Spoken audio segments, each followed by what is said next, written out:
Good morning guys. Welcome back sa day 13 ng aming daily vlog. And for today's video, ito na yung araw na ipapagawa natin si Genya. And samahan nyo kami dahil kuha din tayo ng rental car. So pakita namin kung paano yung proseso.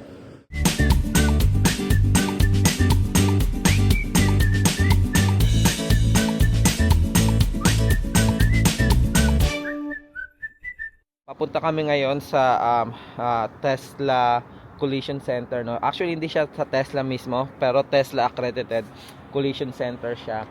And doon yung napili namin dahil napagawa na namin doon si Nemi. And sobrang satisfied kami sa gawa nila, no. So ayan, so doon namin ulit ibabalik. Magdadalawang sasakyan kami dahil kukunin namin yung rental car na provided ng insurance nung nakabangga sa amin. And libre lahat yon, basta may specific car lang na pwede, may mga specific car lang or range lang na pwede. And hopefully sana makuha din namin is SUV para syempre magamit namin sa mga snow. Ako mag-drive niyan. Ako na si Genya? Okay. So ako daw magdadrive kay Genya. And yun, nilabas na namin lahat ng bagay-bagay ni Genya. Nilagay na namin doon.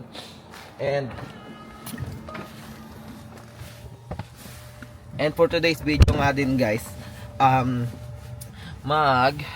sasagot tayo, magbabasa tayo ng mga question from mga previous natin, no, daily vlog. And may nakita ako dun about sa kotse. So try natin, since ang topic natin ngayon is kotse, try natin basahin yung comment niya, no, and hopefully masagot natin yung mga tanong niya. So kita-kits tayo dun sa collision center guys, let's go.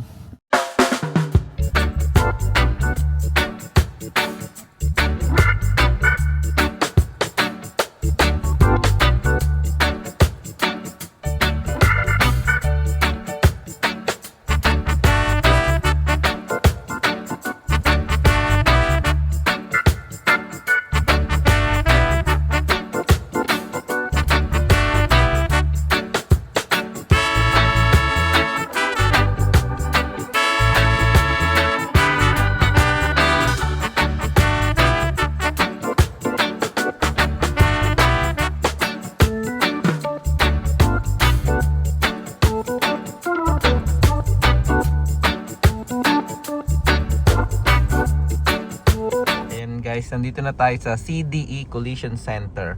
So Tesla accredited to. And ang ganda ng experience namin dito kasi ayan, kung makikita nyo naman yung likod ni Genya, ni Nemi, pulidong pulido. And nung kinuha namin yan, dinetailed cleaning pa nila guys. So pati interior detailed cleaning. So ang ganda nung service nila dito. So highly recommended yung mga may Tesla, tapos malapit ka dito sa Naperville, and then knock on wood, no, na-experience mo nga yan na nabangga ka. Highly recommended siguro yan, CDE Collision. Hindi kami sponsor niyan guys, pero satisfied kasi kami sa resulta. Nandito na tayo guys, pasok lang tayo. Sana ito na yung last na punta namin dito guys, no. Please, Lord. So, pasok na kami sa loob. And guys, so nakasulat Tesla Approved Collision Center. And may schedule kami ngayon. Ayun yung pagawaan nila. Nakita ko. Yun, may Model Y din silang ginagawa. And yun yung mga award nila guys, Ayan. So napaka-linis, Mercedes, yeah. Yeah, Mercedes-Benz Rivian. So ang daming mga dito accredited. So nakita niyo may ginagawang Mercedes doon. So ayun. So Mercedes-Benz accredited din pala siya. Ayan. And guys, may mga coffee din dito kung gusto niyo.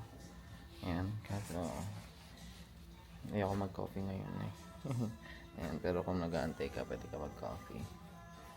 And then ito, gold iCar, recognized 2 years. Ito yung Mercedes-Benz Rivian Tesla. Ayun yung Model Y. Ayan guys, check na yung kotse. Ayan, gagawa ng checklist. Papakita yung mga damage. Ayan, ayun. Ito si Genya. So, i-check lang namin yung mga damage guys ha. Ayan guys, tinitignan niya na yung mileage doon, no? Ayun si Kuya. And nakita niya na yung mga ano, sabi niya, i-check pa din naman nila lahat kasi covered ng snow eh. Madumi. Covered ng salt yung ano sasakyan. So hindi namin ma-distinguish. So i-wash nila muna bago i-check ulit. And ayun, check niya na yung details dun sa loob. And then si Andrea, ayun, kunin na namin tong car seat. Nalagay ulit namin kay Nemi and dun sa bagong car rental, no? Ayun, pwede picturean ni Kuya doon yung mga side. Actually, this is our second time here. Second time. Yeah, this What one, time? this is so good. That's why we came back. I got rear end too, but look at this. Great. Yes, great. Looks great. Yeah, it was bad though. It's like this one is dented and stuff, but everything is good. That's why it's like I got rear-ended again. You know, with the snow and stuff. Now you And- can see that big dent in it from Yeah, the side. You see from at the the bottom. side, yeah. You see it right there. Yeah. Good. So yeah, we're satisfied here. Yeah, we We're love glad it. Yeah. Glad you're back. Not in the Service. way that it comes back, but we're glad you chose us Yeah. for what happens. Yeah. Yes. But yeah, hopefully Based on that's what it. happens. Yeah, that's it. Come by and say hi anytime. You know what I Anytime. mean? True. Come by, bring donuts or something. Oh, fun for a good, sure, bro. Good conversation. Hi guys. Ayan, napaka-smooth lang. Ang bilis lang ng transaction. And napakabait, no? Oo. In-offer pa nila yung shuttle ng Enterprise na pipick upin kami. Ayun naman pala eh. Hali. Oo nga, ang problema ko kailangan ikaw. Ako ba? Ako. Ang hiper. Ayun. And pero dala nga namin si Nemi. Sabi namin no need na. Pupunta na lang kami doon. Kaya tatawagan nila bago magpadala yung Enterprise ng shuttle, no? Papunta doon sa ano bang tawag nito? Sa ano nila, pick up area nila. So kita-kitsa lang and pakita namin yung ano, proseso doon. Hi guys. Ayan. So bago kami pumunta sa tama ba? Enterprise. Ayan, sasabihin muna namin yung proseso. Paano ba yung naging proseso? Kung bakit ito yung napili natin, kung paano yung ginawa natin pagpapaschedule. Yes. So, simula nung nabangga si Judge, no? It took a while, medyo matagal na yun, di ba? Yes. Parang November something. Nakalimutan ko na Isang yung buwan na. date kung kailan. Pero simula nun, ang unang, syempre, na-discuss ni Judge yun, yung video na yun, di ba? Tumawag kami sa, nag-file ako ng online claim lang, guys, sa State Farm kung dun sa gamit yung insurance card nung nakabangga sa kanya. And then, after 2 days, hindi pa tumawag yung State Farm eh. Kami yung tumawag kasi sabi namin bakit hindi pa sila tumatawag. So kami yung nag-follow up and then inasikaso na nila, no, parang in-update nila yung file, tinignan nila kung sino talaga yung at fault. And yun nga, yung State Farm customer nga yung at fault at hindi si Judge. So process na nila yung claim and sabi ko, so may option ka na ikaw yung pipili ng like a State Farm ang tawag din, ikaw yung repair shop, ikaw yung pipili ng repair shop or pipili ka sa mga list ng nila collision repair shop. And ayun, and this shop, itong CDE Collision Center na to, kasi siya, affiliated siya ng State Farm. And since malapit siya sa amin, ito And na then, yung pinili namin. And then, dati, di ba? Kasi Tesla approved din siya. siya eh. So hindi sa Tesla hindi ka pwedeng Kung ano-ano. anong repair shop lang yung pagdadalhan mo. Dapat approved ng Tesla bago ka o Tesla accredited bago mo mapadala doon. Yung kasi yung Tesla may specific kailangan training ka diyan eh. Hindi basta-basta eh. Oo. Kasi pagka tinanggal mo yung mga bumper and stuff, maraming sensor and camera ang Tesla na dapat marunong yung gagawa, approve and kabisado nila. May kasi alam ko na ito yung pipiliin namin. Yes. So, sabi lang sa akin nung sa State Farm, kontakin mo na lang yung CDE Collision Center Yes. para magpa-schedule. So, nagpa-schedule ako and ito yung pinaka-earliest available nung time na yon. So, December 8. 8, yes. Yun. Yeah. Nga pala, sasagutin natin yung mga nag-comment, no? Oo. Sa daily vlog. So, ito na yung pagkakataon natin para sumagot ng question. So, since ito nga yung topic natin, mga sasakyan, sasagutin natin yung tanong ni At Dinosaur Yan. 28. So, Dino si family, Sir no? Dinosaur. Yeah, shoutout sa inyo. Yan. And ito yung question niya. Ayun. So, etong comment na to is 1 month ago dun sa time na nag-donate tayo ng for recycling yung electronic. Sabi ni at Dinosaur 28, maglalambing po sana. Pwede po sa future vlogs. Topic naman po is pros and cons po ng Tesla versus non-EV based sa experience nyo po. Like yung maintenance, economy, driving experience, traction sa winter or snow, accessibility ng charging, and etc. Para po sa aming mga kunars nyo na mag-migrate in the future na nagko-consider bumili ng Tesla. Ayan. Shoutout po, ulit sa Dino Fam. Hi Dino Fam, shoutout sa inyo. And pamangkin ko na si Faith Lavinia na nasa Bellevue, Washington State. Oh, wow. Shoutout. Lagi din siya nanonood sa inyo. God Shoutout bless po. Faith Lavinia. Ayan. Shoutout po, Dino Fam and Faith Lavinia. Yes. Thank you for always watching and Ayan. supporting Andrea Judge TV. Thank you guys. Ayan, sa question mo naman sir, siguro gagawin natin ng separate vlog kasi Medyo- pros and cons yun eh.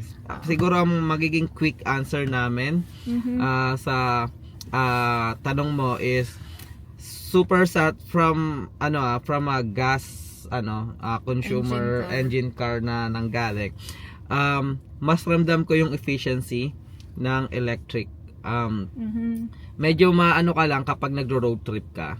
Kasi yun nga, kailangan mo huminto sa mga charging spot. Pero para sa akin yun na kasi yung pahinga mo eh.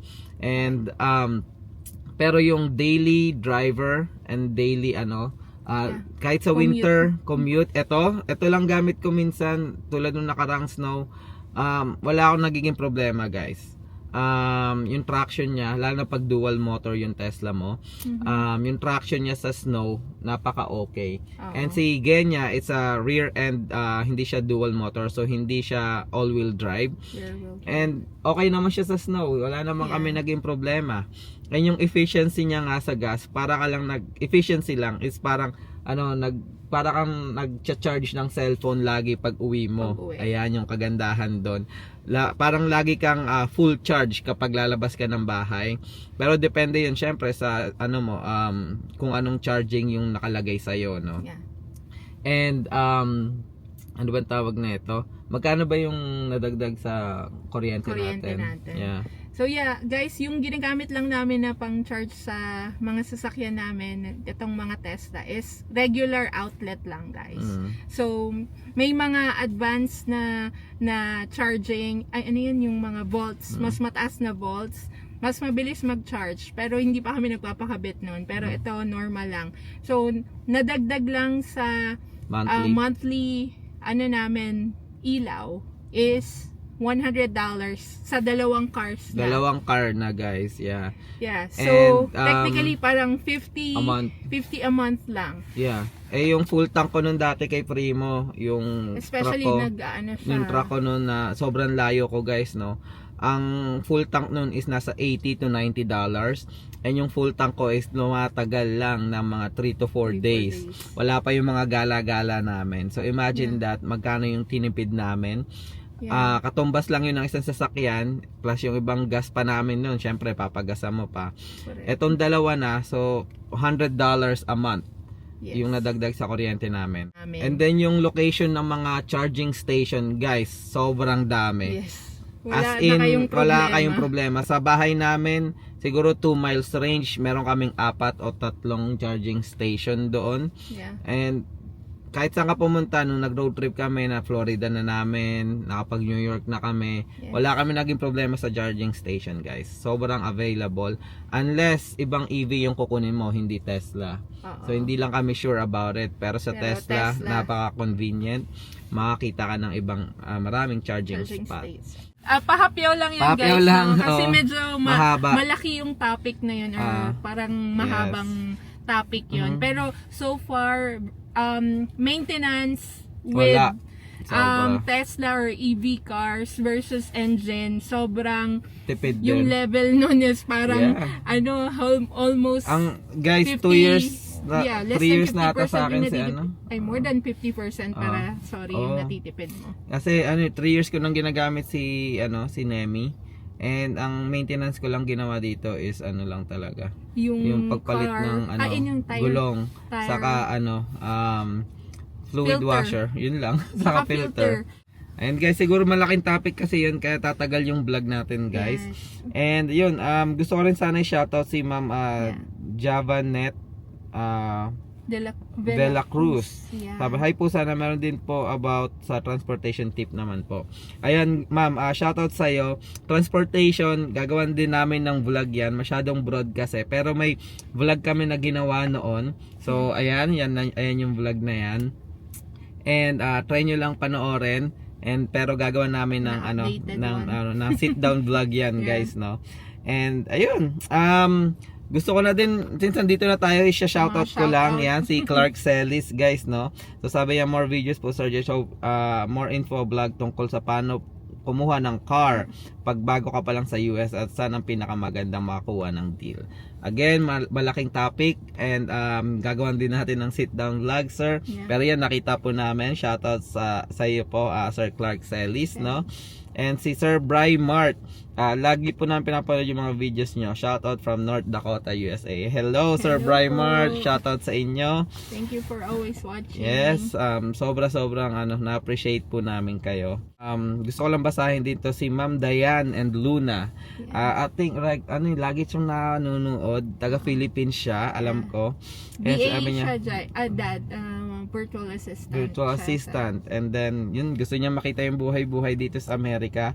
So, si Illinois yung parang client niya. So, Yeah. gusto niya nakikita kung ano yung nangyayari sa Illinois Sa para Illinois. makarelate siya dun sa client niya. Yes. So, good job, ma'am. Good job, sa ma'am. ginagawa So, mong ito po yung background niya, check. message niya. Hi po sa beautiful family niyo, Ma'am Miss Andrea and Sir Judge.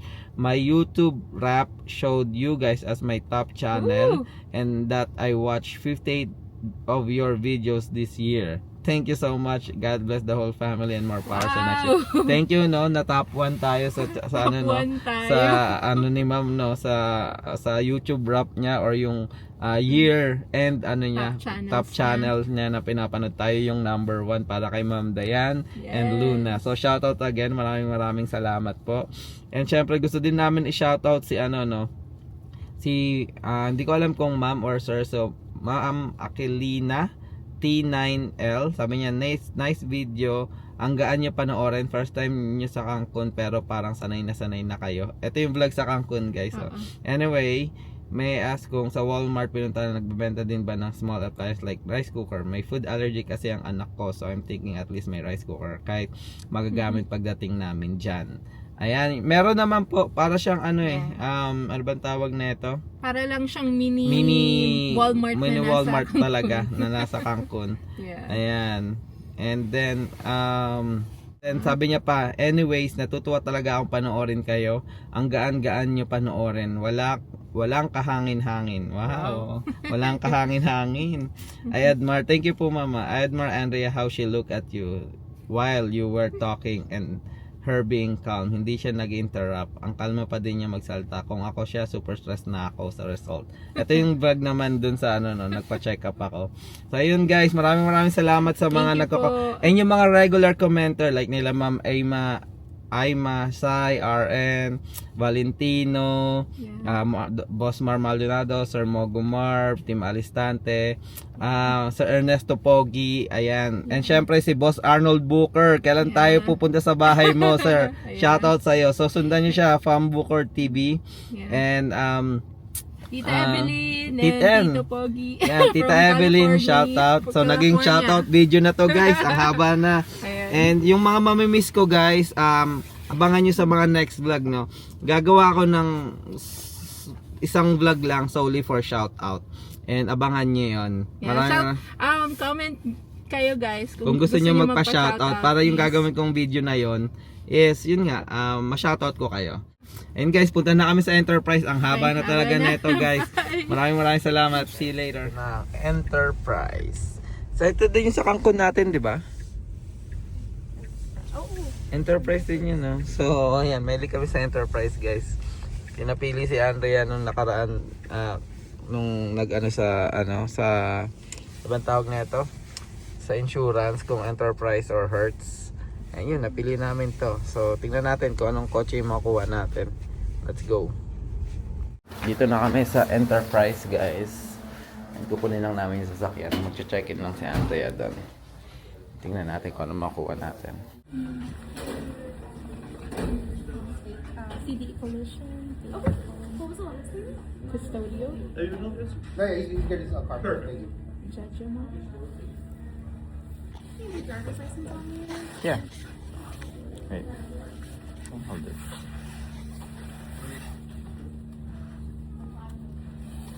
There you go.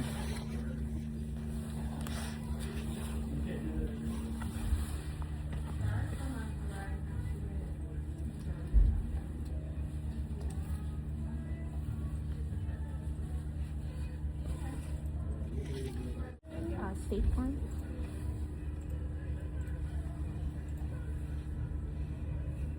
Number 312-863-0213.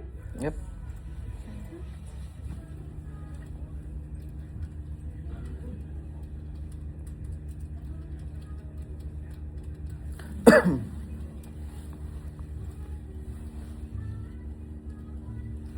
Is the Chicago address still correct for you? No. Ano sa? 1708 Huntley. Ayun, tapos na, guys. Pero antay muna namin yung sasakyan. Ano daw? Getting ready. Small SUV. Tingnan natin kung ano yun. No? Pa-surprise pa. No? Hindi sinabi. Pero, ewan ko kung last time ba Hertz ba yun? Yung kay Nenny. Pinapili tayo, no? Tatlo, may choices. Ito, parang sila na mismo mag-ano. Ang dami. Ibibigay na lang. So, tingnan natin kung anong kotse yung makukuha natin. Let's go. Sino yung sinabi mo na nakalimutan may shoutout? Yeah, hanapin na. Yan, hanapin namin. May hinaalala. Nung nagdadrive kami papunta dito, may naalala si Andrea. Nakalimutan daw namin i-shoutout. Wait lang. Wait lang. Habang hinahanap ni Andrea, syempre hindi natin makakalimutan i-shoutout si Tito Bap. Dapat niya. Tito Bap and syempre si Sir Raymond Oreta. No? So, shoutout sa inyo. And ano to, guys, impromptu na pag-shoutout, guys. So, hindi kami prepared. So, yung di namin masasabi sa shoutout na to, guys. Abangan niyo yung shoutout video na gagawin ko. Igagawa ko ng isang buong sit down vlog yun, guys, para magpasalamat sa inyo. And yun nga, comment down below kung gusto niyo magpasama sa video na yan. Shoutout namin kayo. Let's go. Ayan, nakita na ni Andrea. Sino yan? Sorry, 1 month ago pala to. Matagal na. At Yuson Fam. Hello ma'am and sir. Pa-shoutout naman po. Almost a year na rin po ako sumusubaybay sa mga videos nyo. Very helpful po. Hoping and praying na mag-current na yung PD namin. God bless. Ingat kayo palagi. Ayan. Yuson Fam. Shoutout, Yuson Fam. Thank you. for Thank you. And baka may nakalimutan ba tayo habang nag-aantay? Ano ba? Si ano? Wait. So this is the CX-5. There's 3 responsibilities really. The condition of it, obviously when you drop it off, fuel, and then tolls. Do you guys travel on the toll road often? No. Not really, yeah. If you do, just make sure you use that license plate to get it paid, okay? Okay. Yeah, so that's the 3 rules, guys. Ito siya. Yeah. So we got CX-5. Parang ito ata yung ganito rin yung nasira si no? Si Nemi. Parang CX-5 din ata yung binigay sa amin. Mazda. So alam ko, ewan ko kung si Sir Daniel, no, ng nurse photographer. CX-5 yung sasakyan niya. And ayan, Mazda. Drive it natin. Looks cool. Kulay blue siya, guys. Ayan, tingnan natin yung loob. Ayan yung gated. Ganda ng rims niya. Ayan yung loob. Malawag naman siya. Ayan guys. So nag-security deposit lang kami ng $50. And ayan. Tumunog. And yan, balik Mazda tayo ulit, guys. Ano yung nakaraan, 7? 7 yan, CX-7. So this is the new one, malit na SUV. Kasi yung CX-7, malaki-laki siya eh. Yung likod malaki, no? But this is good. Hindi na masama. Mas okay na yung maliit. Tipid Mas sa okay, gas. ayan, mas okay na yung maliit. And mukhang okay naman siya. Ano bang tawag na ito? Ayan, konting tour sa loob. Ayan guys. Yan ang Yung mga naka CX-5, CX-5 guys, ito siya. Ayan. So ganyan. Yung dashboard niya. Hindi ko alam kung anong trim to, pero mukhang ito yung key fob niya. Ayan. Yung highest trim kasi may Okay. Saka mukhang maganda yung seat eh. Oh. Oo. So, shout out sir, nurse photographer. CX-5 yung sasakyan ata nun eh. Alam ko. Kung hindi ako nagkakamali. So, hindi ko alam kung anong trim to, sir. Ay, may sunroof oh. Ay, may maganda din yung trim. Yung pala eh. Okay pala eh. Ayun guys. Buksan natin. Ha? Yan. Hi guys, ayan. So, pauwi na kami. Siguro dito na namin tatapusin yung day 13 ng aming daily vlog. Hopefully na, yun nga, gagawin namin yung mga question nyo ng mga sit down vlog. And, glimpse lang yun ng mga sagot namin, no? Nagkaroon lang kami ng chance na mabasa yun. And syempre yung mga na-shoutout natin, gagawin din natin ng solo sit down shoutout vlog para sa inyo. Maraming salamat guys sa lahat ng mga sumusuporta. Thank you for watching. Sana patuloy nyo kaming suportahan. Andrea Judge TV, road to 4K na tayo guys. Let's go! Ayan, ingat kayo parati guys and God bless. Bye!